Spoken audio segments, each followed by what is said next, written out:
Somebody left this comment on my Kokomi post.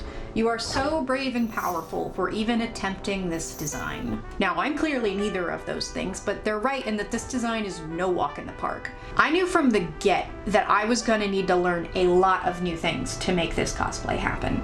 And for this part of the cosplay, I had to figure out how I was gonna get all those colors on the sleeve, how the hell I was gonna do that pattern, and how to become a beta fish. I think we both know at this point that these videos aren't supposed to be tutorials. You're here to watch me suffer. So for the sake of you watching my suffering and for the sake of my first event 5-star, I had to figure it out. Plus, there was more scallops, more satin stitching, and way more couching stitches to do. And I started by learning a new skill to put some secrets up my sleeves. So I already made a pattern for this and I already did a mock-up that I'm pretty happy with. It already makes me look like a fish. So I'm gonna get started on the lining, which is gonna be pretty weird. Essentially, to compensate for the way these fins lay over top of each other, I'm only lining the top portion of the kimono so that the fins can be lined on their own. So I didn't buy any fabric for the lining. And I'm like 70% sure that when I get to the tail fins, I'm going to have to buy more fabric. So in an attempt to spend less money, I'm using whatever I had in my stash. And I decided in the lining of the sleeve, I'm going to have a zippered pocket. Because I know I'm gonna be throwing my arm around a lot in these sleeves and I will throw my phone somewhere if I don't make it a zippered pocket. I'm literally following exactly what Professor Pincushion Senpai does in her video because, oh, I didn't put the thing on the mic. Okay. Now, I've never actually made a zippered pocket before, so as I said, I'm doing exactly as Professor Pincushion Senpai tells me to. But the best way I can explain it is that you place your pocket fabric on top of your sleeve panel, then you draw this rectangle shape on the fabric, and you mark down the center with 2 diagonals at the corners. The rectangle should be the length of your zipper's teeth, not the length of the full zipper. Again, with the pocket fabric placed over top the sleeve fabric, you sew around the outside rectangle, then you cut down the center line and cut the little triangles out. Once that's open, you fold all of the pocket fabric inside the new cutout, creating a clean edge to attach your zipper to. Once you place your zipper under that cutout, you just sew around the edges of the zipper and you have a zippered pocket! Okay, then you have to sew up the pocket bag and then you have a zippered pocket. I feel like I have no more excuses to not make a cosplay with pockets, and as Professor Pincushion said, there's no reason why you can't have as many pockets as you want. Here's the plan. That wasn't the plan. Starting with the sleeves, I'm not even gonna think about that bow yet. So the sleeves have like 7 colors and several patterns on them, so it would have been a big brain move to get this printed. However, as I said, I would like to look like a fish. Oh, and somebody on TikTok told me that she's actually supposed to look like a beta fish, so I guess I am on the right track. I know mushrooms are like all the rage right now, but maybe beta fish can be the 2022 trend. Anyway, I considered doing dye, but I live in an apartment with several cats and dye is pretty toxic. And getting 4 identical sleeves doing dip dyes would have been pretty hard. So I decided to do it in patchwork and layers. Cue the Shrek joke. I don't have a Shrek joke. Why layers? Well, both of the fabrics I have chosen are shimmery in some way, but they're shimmery in different ways, which means that when they shimmer together, they kind of look aquatic. I saw once that, like, scientifically, the reason we're attracted to shiny stuff is because evolutionarily it helped us find water. And guess what else came from water? Kokomi. So layers of shiny fabric is my best attempt at looking like a fish.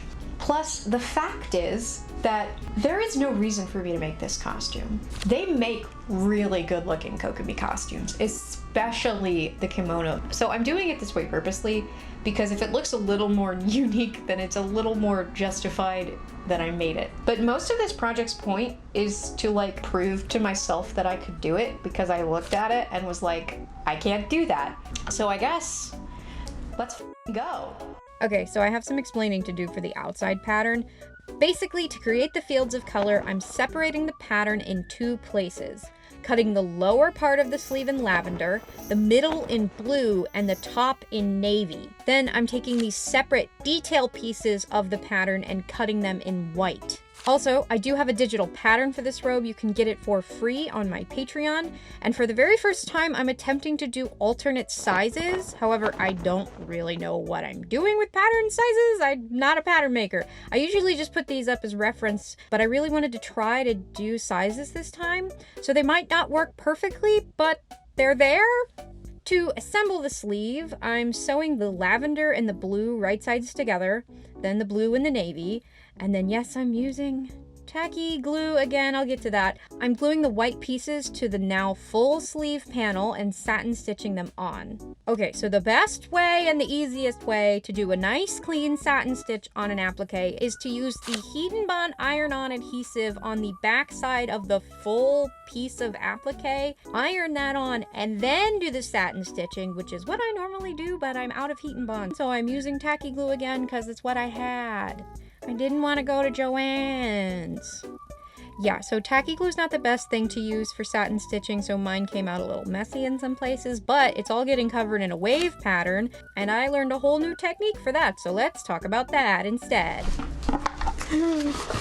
I'm so excited for this weird wave pattern that looks like it exists over top of the existing pattern. I'm going to be attempting to learn lino block stamping. I've had this technique in mind for a while. A friend of mine recommended it to me when I was making my Nezuko, but I ended up doing her in couching, so this seemed like the perfect excuse to try it. I have actually done a lino block print before. I did them in college, but that was 8 years ago, but it was on paper, so I have never done this on fabric. My problem when looking into this was I couldn't actually figure out what kind of ink I was supposed to use for this on fabric, so I ended up buying Speedball printing ink, and I got white and purple so that I can have a range of like white and lilac and dark purple. The pattern also changes color as it is on different surfaces. It's very clearly an opacity layer, but in real life, you can't set things to an opacity layer. Again, would have been a big brain move to get it printed.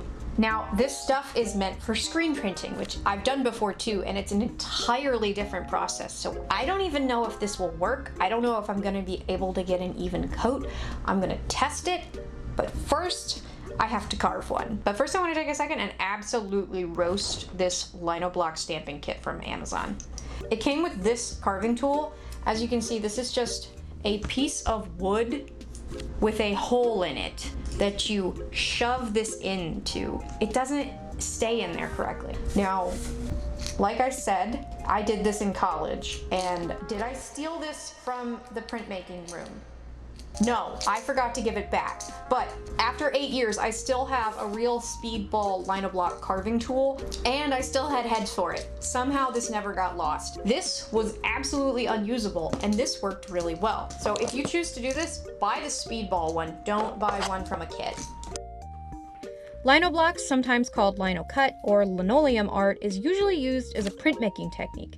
It's a variation of wood cuts, which is essentially the same method but on wood, which is obviously much harder to cut through. They're also really easy to make. The linoleum block is super soft and can easily be carved with a good carving tool and an X-Acto knife. Just don't cut towards yourself. Then it's just a matter of getting an even coat of ink and pressing it onto whatever you want. As I mentioned, lino block printing isn't really meant for fabric, but that doesn't mean we can't experiment with it and see if it works for cosplay. Especially with the rise of shady user agreements from certain vinyl cutting machine companies. If we can figure out how to do something similar with linoleum, maybe we could create a much cheaper option for cosplays that call for patterns.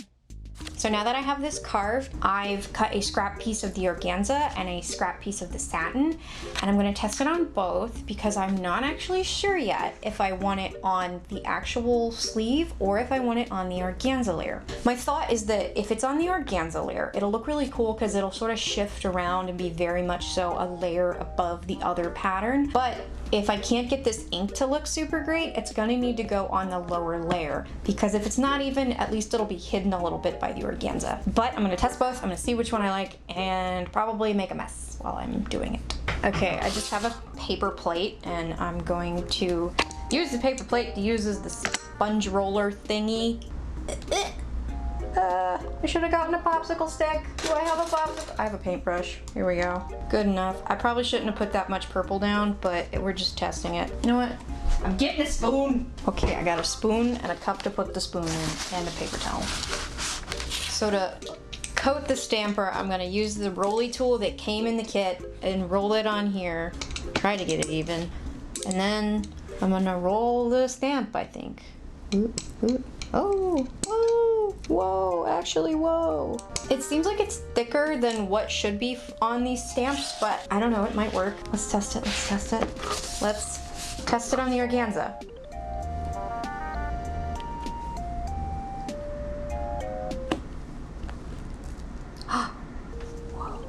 So it's not super even, but I kind of like that about it.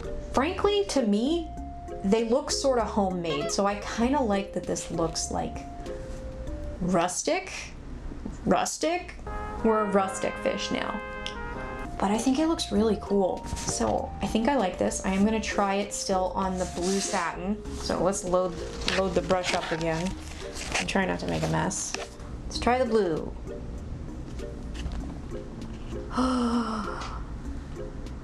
Whoa, that's also really cool.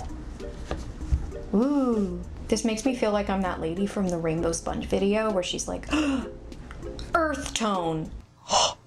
Earth tone. It's not earth tone, it's blue and purple, but I love that video. I hope somebody else remembers it. I love to wiggle the whole thing. It is so hard to stop.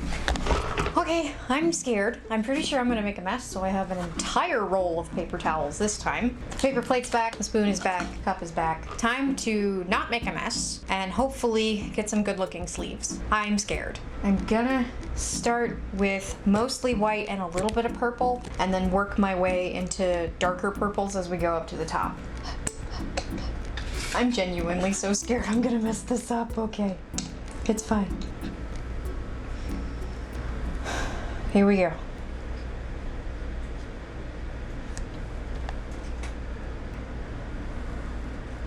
Oh, that looks pretty cool.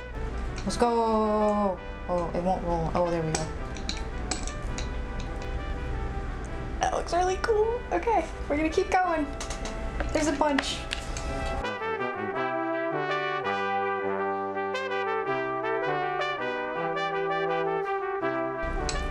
Maybe I'm only thinking about this because I did lino block stamping in college, or maybe I'm using this as an excuse.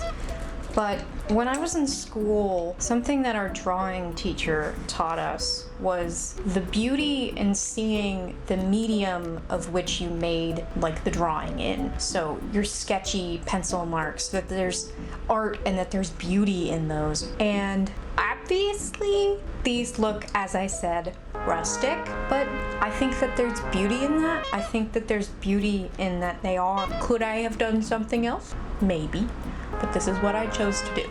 Okay, yeah, I was just making up excuses. That first one was bad. But I didn't want to spend a few more hours making another one, so I deemed it the ugly one and cursed it to the backside of the sleeves. But I did use some other techniques to get the other three looking better. The first thing I did was attach masking tape to all the white parts because I thought the ink just looked way too harsh on the stark white. And before stamping, I smoothed out the ink with a paintbrush and then wiped off the edges to avoid the harsh edge I got on the first sleeve. I also paid a little more attention to where each color was going, and it did help a lot. The other three looked much better. But with the organza over it, the ugly one didn't look bad either. You can't even really tell which one it is. It's fin time. I'm going to be starting with the couching, and if you don't know, I covered couching in my last video. But couching foot, zigzag stitch, yarn, very easy. But after I couch them, I'm going to flatline them to the organza. So our next overexplained sewing technique is flatlining. Flatlining is a fancy word for sewing layers of fabric together so that they can be treated as one piece. It's really easy. You just baste the two layers together at their very edges within your seam allowance so that the baste ends up in the seam allowance on the final piece. It can be done with 2 layers of fabric like I'm using now, or it can add multiple layers like a layer of lace underneath chiffon. It's also really important for corset making because sometimes it's really essential to have all the layers acting together as one for the tension. Now I'm actually over-explaining. Okay, save the corset stuff for another video. Okay, now like I said, I covered couching in my last video. However, I did do something a little different for these front two fins. Because the lines stop halfway up the piece, I couched them like normal up to where they needed to stop, then I cut the yarn and satin stitched just the very edge to create a clean edge. See? So now that I have this couched, I can flatline it to the organza, and then I can line it, and then I can sew it to the costume. I'm too impatient for all these steps, I just want to look like a fish. To make the little scales at the top of the robe, I'm going to essentially be making a big batch of oblong scallops. Each scale has 2 little lines on it, so to avoid couching each one individually, I've drawn out the scallops in rows. Then I marked where the lines need to go and couched up those lines, hitting all the scallops at the same time. Then, after basting the organza on, I basted 2 lines in between each row to cut the rows apart. Then I scallop each row like normal, and then I can turn them out and press them. Okay, I did this really quickly, so I'm gonna try to do my best to explain it. Basically, this is the attachment for the bow. It's essentially just a piece of cardboard with a small piece of EVA foam, another piece of cardboard, and then this back one I reinforced with another little piece of cardboard, and then inside here I stuck 2 little pieces of flat steel boning. Essentially, this will support the big bow loops on these bolts, the red loops on these bolts, and then the seashell will go on top. And if these are too big, I'll switch to different bolts. The way this is gonna go in is I'm going to kind of make a pocket in the back tail fin in the back of the kimono, so this slots inside the costume and this sits outside. So for the red rope bows, I'm using a technique that I don't actually know the name for. Essentially, I'm sewing rope together with a zigzag stitch. I'm butting them up right next to each other and putting them into the machine, and I'm actually just using my walking foot. If you don't know, I use a walking foot for the majority of my projects. What it's doing is it's essentially providing a second pair of feed dogs, and feed dogs are those things underneath your presser foot that pull the fabric through the machine. And having feed dogs on top and bottom means that the fabric gets pulled evenly through the machine. And when you work with a lot of weird materials that don't like going through the machine, it helps a lot. But to make the curve, I'm holding one of the ropes taut as it's run through the machine and leaving the other one loose. You need to pull front and back when you do this because this is bad for your sewing machine. It like makes it sad or something. I'm kidding, it's clearly bad for the mechanisms. But pulling on the rope causes the stitches to be further apart on one side of the rope than the other, which of course creates a curve. The more ropes you add, the more pronounced the curve becomes. I'm also attaching some wire to the back side with a regular zigzag stitch to help hold the structure up even more. For the tails, I'm doing exactly the same thing except not pulling on one side of the rope. So as we all know by now, I live in an apartment, and I could not make these out of EVA foam, even though this would have been a really simple EVA foam project. However, the first attempt at making it in fabric went really wrong. I'm tired today. I have a diagnosed vitamin D deficiency, and I ran out of the supplement that my doctor gave me, and then my doctor went on medical leave, and I'm out of eggs. Eggs are supposed to have vitamin D. I say all that to say I'm tired today, so I'm messing things up. Moral of that story is that you can't turn heavyweight interfacing inside out. So what I did for the second one was I took my little template and I cut each of the pieces out of blue cotton, upholstery foam, the purple satin, and the blue organza. I straight stitched each of those pieces together and then sealed their edges in bias tape. Then I glued the pieces together. The guy she tells you not to worry about. And did the white lines in flat back pearls. I have an in-depth explanation of how I do flatbacks and rhinestones in this video, but you can put them on however you want. Did you know that the seashell is the symbol of the pilgrim? And much like pilgrims, we went on a pilgrimage to get a better seashell. That's a bad joke, cut that out. Next, the big boy. Cosmic Cotier can't help me now. So I started out with a blue cotton and I cut it into 2 rectangles that were 6 inches wide by 2 yards long. I sewed those into tubes and then turned them inside out with my tube turner thingy. I don't know what this is called. People act like these are like the Hail Mary to turning things inside out, and yeah, they do help a lot, but you still have to struggle. For the structure of the bow, I'm using upholstery foam again, and I'm sewing a piece of twill tape down the center of it. This twill tape will then become the channel for some flat steel boning. Flat steel boning is commonly used in corsetry and hoop skirts, but here I'm using it to hold up the structure of this bow.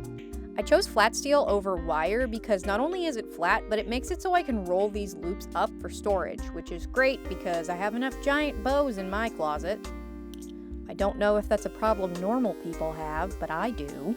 Once the boning was in, I could struggle bust that structure into the cotton tube, and then I top stitched on either side. At the edges of the bow, I'm attaching Velcro so that the bow actually attaches to itself.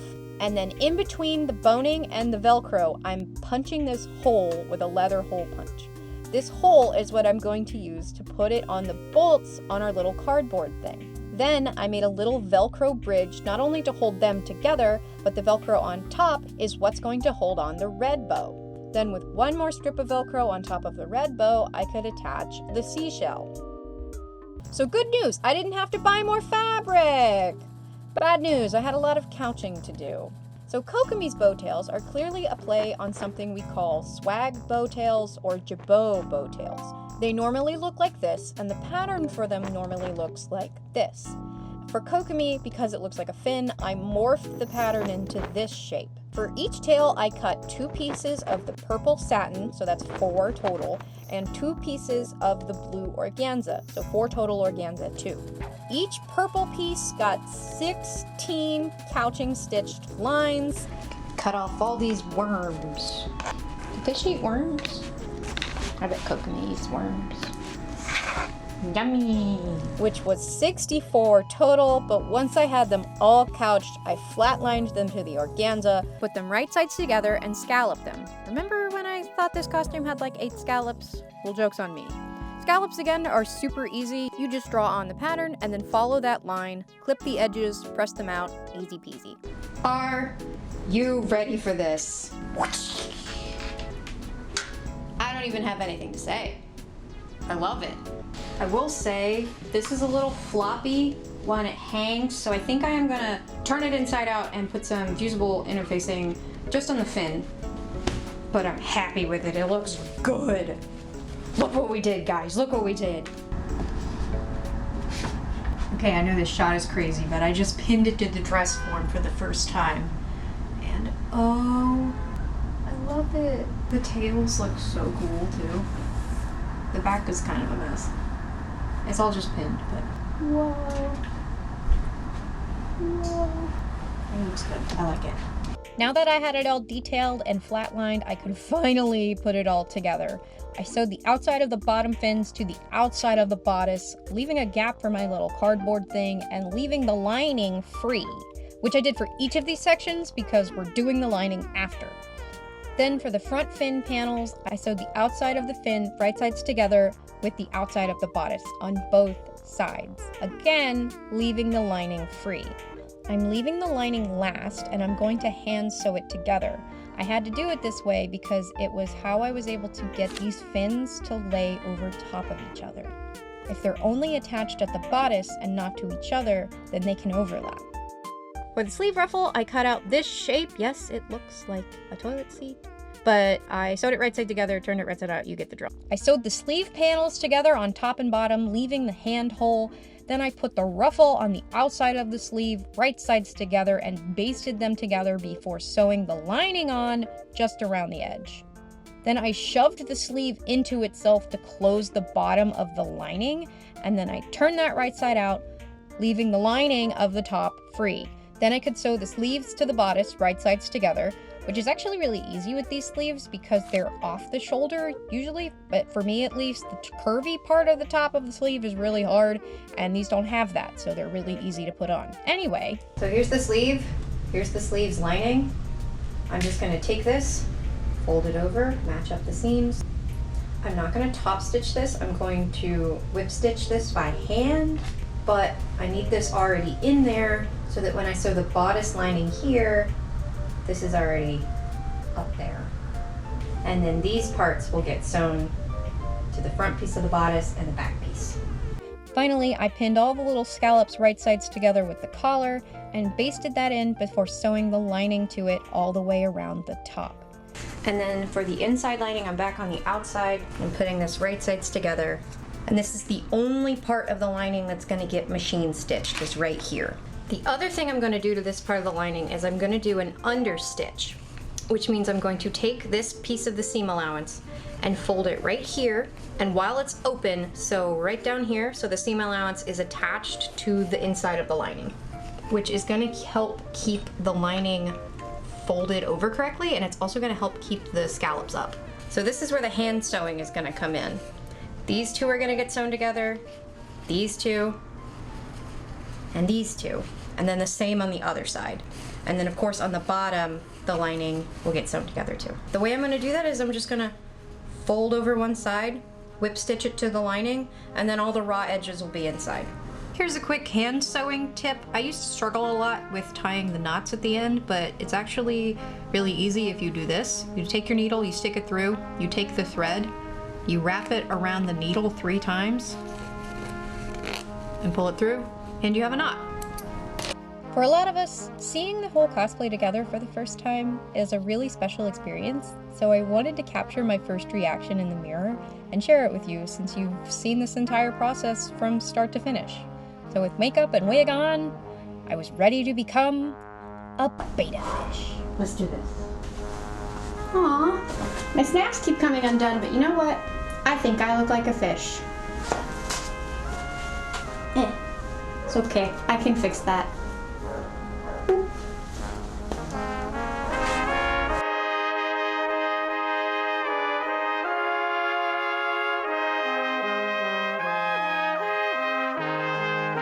So going into this cosplay, I saw a lot of things that I didn't know how to do. And I wanted to include how much some of this was a struggle for me. Because you can use projects to learn, and you can make cosplays that you don't think you can, because if you're willing to put in the work, you still might end up with something that makes you happy. Even if it's not perfect, even if it has extra toes. Also, I just wanted to say thank you so much for 2,000 subscribers. I think you can probably tell I'm going full ham on these videos. They take a lot of work, but these very sweet comments have made that work so worth it. So thank you. And if you want to keep seeing videos like this, maybe share this with a friend who likes chaotic sewing or cosplay content. Would mean a lot to me. Subscribe for the little animated girl, hit the bell notification for the camel. Thanks for watching.